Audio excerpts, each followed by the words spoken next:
हमें पता है कि आप सब लोग जानते हैं कि उसामा कौन है एंड दिल्ली में जो लोग आपसे बात करते हैं वो कौन है, but we also want you to know the people who support us infinitely, who are with us today, our board members, our partners, our funders. And मैं चाहती हूँ कि वो एक एक करके स्टेज पे आए ताकि आप उनको भी जाने, उनकी कहानियाँ भी जाने एंड उन्होंने डीएफ को कैसे सपोर्ट करा है वो भी जाने। So can I please have the board members come on the stage. तो हमारे साथ ये सारे लोग बहुत सालों से जुड़े हुए हैं और आप लोगों के पीछे जो काम करने वाले लोग हैं, जो सामग्री इकट्ठा करते हैं, इधर उधर से फंडिंग लाते हैं, आप लोगों के बारे में बातें करते हैं, हम लोग काम अच्छे से कर पाए उसके बारे में ये लोग सोचते हैं हमेशा। तो शालिनी हैं जिनसे मैं पहली बार मिला था, तो ये ऐसी संस्था में काम करती थी जिससे हम लोग सपना देखते थे कि उस संस्था में हमें नौकरी मिल जाती तो बहुत अच्छा होता। तो शालिनी आप ये हैं साइड में जो कोने में बैठी हैं। मदन हैं जिनसे मेरी मुलाकात हुई थी 1997 में, जब आप लोगों में से बहुत सारे लोग पैदा नहीं हुए होंगे, ठीक है, वो उस वक्त मुलाकात हुई थी और ये अमेरिका से आए थे इंडिया में ये देखने के लिए कि इंटरनेट में होता क्या है। तब से वो हमारे साथ हमारी मदद कर रहे हैं। उसके बाद शोभी हैं। शोभी का नाम आप लोग ख़ास तौर से नोट कर लीजिए कि आंध्रा अगर जाना है बेंगलोर के नज़दीक और आपके पास कोई जानने वाला नहीं है तो उनके घर चले जाइए। वो गांव में बहुत बढ़िया घर बना के रहती हैं, उनके पास चले जाइए, रह लीजिए, जितने दिन रह लीजिए, कोई बात नहीं है, कोई पैसा नहीं लगेगा, कोई खाना पीना सब फ्री है, ठीक है। उसके बाद विश्वजीत हैं। आप लोगों ने टीसीएस का नाम सुना है? किसको किसको टीसीएस में नौकरी चाहिए? 1 2 3, इनका हाथ नोट कर लो, इनका सेंटर बंद कर देंगे अब। जिसने जिसने हाथ उठाया उसका सेंटर अब बंद हो जाएगा। ये टीसीएस में के हैं और ये और हम लोग एक साथ अभी बहुत बड़ा काम करना शुरू करने वाले हैं और बहुत सारे सेंटर्स और भी खुलने वाले हैं आप जैसे लोगों के। तो वो विश्वजीत यहीं वेस्ट बंगाल में रहते हैं, कोलकाता में, तो उन्होंने अपना टाइम निकाला, वो आए यहाँ पर। उसके बाद नीतीश हैं।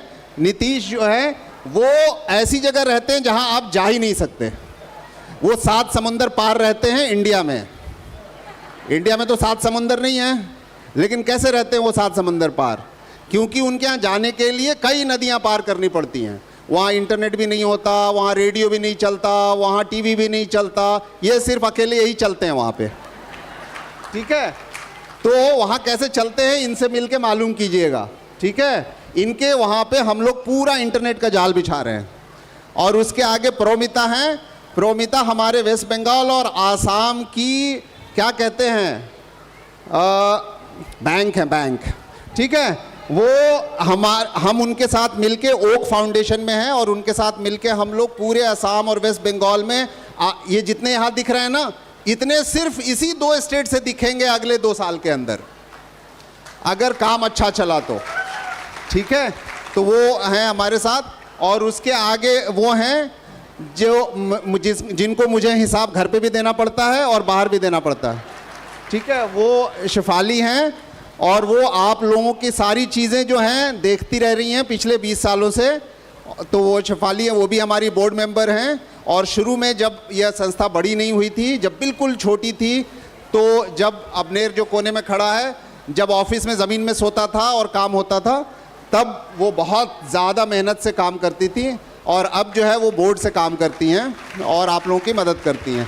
तो हमारी ख्वाहिश है कि इन सब से हम लोग कम से कम 2-2 शब्द सुने ताकि आप लोगों को पता लगे और आप लोग इस स्टेज के बाद जब इनसे मिले तो आपके पास भी एक बैकग्राउंड हो कि कौन लोग हैं जो हमारी संस्था को ऊपर से चलाते हैं। शालिनी, खड़े होकर बोलूँ? हाँ, अच्छा, ठीक है, ओके। पहले तो आप सब लोगों का बहुत स्वागत है।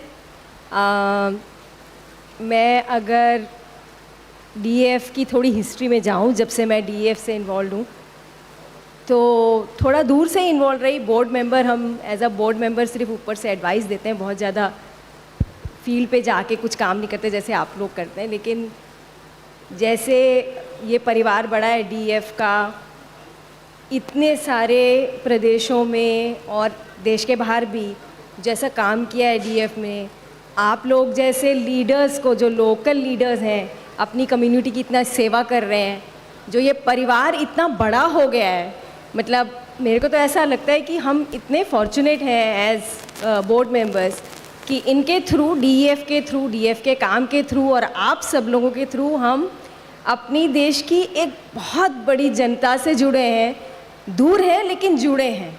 तो मुझे बहुत एक प्राइड की फीलिंग भी आती है। और डीईएफ की टीम और आप सब लोग, जो कि आप सब लोग एक एक्सटेंडेड टीम हो डीईएफ की, तो आपको बहुत बहुत बधाई सबको और बहुत बहुत स्वागत आपका आज।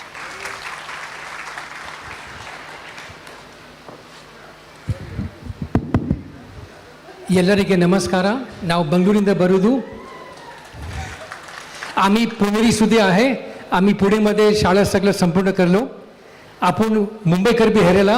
हमारा कॉलेज और 1 साल कई काम मुंबई में हुआ था. अब मैं बेंगलोर में काम करता हूँ. बेंगलोर इंडिया की स्टार्टअप सिलिकॉन वैली है. हम उसे स्टार्टअप सिलिकॉन ट्रैफिक जैम कहते हैं. बहुत ट्रैफिक है वहाँ पे, मगर बहुत आइडियाज़ भी आ सकते हैं. आप शायद जानते होंगे अभी पूरा ज़िंदगी में इंडिया का स्टार्टअप इकोसिस्टम नंबर 3 है. यानी कि अमेरिका, चाइना और इंडिया सब ज़्यादा से ज़्यादा स्टार्टअप्स हैं. शायद 3-4 साल बाद हम नंबर 1 हो सकते हैं. हम 3 तरह की स्टार्टअप होती है. Technology startup, business startup, social startup और थोड़ा पॉलिटिकल स्टार्टअप भी होते हैं. मगर सब मिलजुल के ये सब देश बढ़ सकता है. Thank you very much. Thank you. नमस्ते. मैं भी आपके जैसे एक छोटे से गांव में रहती हूँ और पहले मैं मुंबई में रहती थी और मुझे लगता था कि मुंबई जाके मतलब इतना मैं MBA सब करके इतना मैंने कुछ सीख लिया और एक वो होता है ना कि पढ़ाई से ये हासिल कर लिया, वो हासिल कर लिया.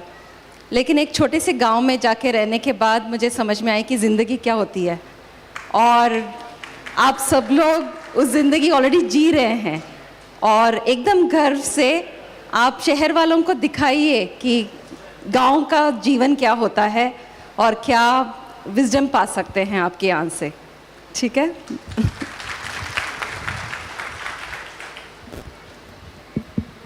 नमस्कार. कैसे हैं सब? बहुत बहुत शुक्रिया. तो मेरा नाम है विश्वजीत और ओसामा साहब ने जो बताया, मैं टाटा के लिए काम करता हूं. 25 साल काम किया, कोई मतलब नहीं बने, तो सोचे कि अपने देश के लिए कुछ करते हैं. आप जैसे के साथ क्या करेंगे? तो इन्होंने बोला DEF, तो वो मेरे लिए होता है दिल से एंटरप्रेन्योर्स जो बनाते हैं, उद्यमी जो बनाते हैं, उसी का जो फाउंडेशन है वो हमारे लिए DEF है. उसके साथ मिलके आप सबके साथ हम बनाएंगे अपना देश को किसके तरह? सबसे श्रेष्ठ महान भारत. सबके साथ, सबका साथ लेके हम करेंगे. आप लोगों से इंतजार है कब काम शुरू करें. चलिए, have a very good day. Thank you.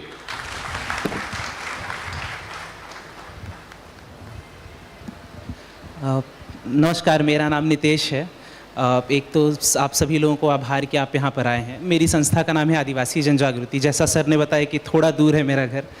Maharashtra में एक छोटा सा जिला है नंदुरबार. हम वहाँ पे काम करते हैं.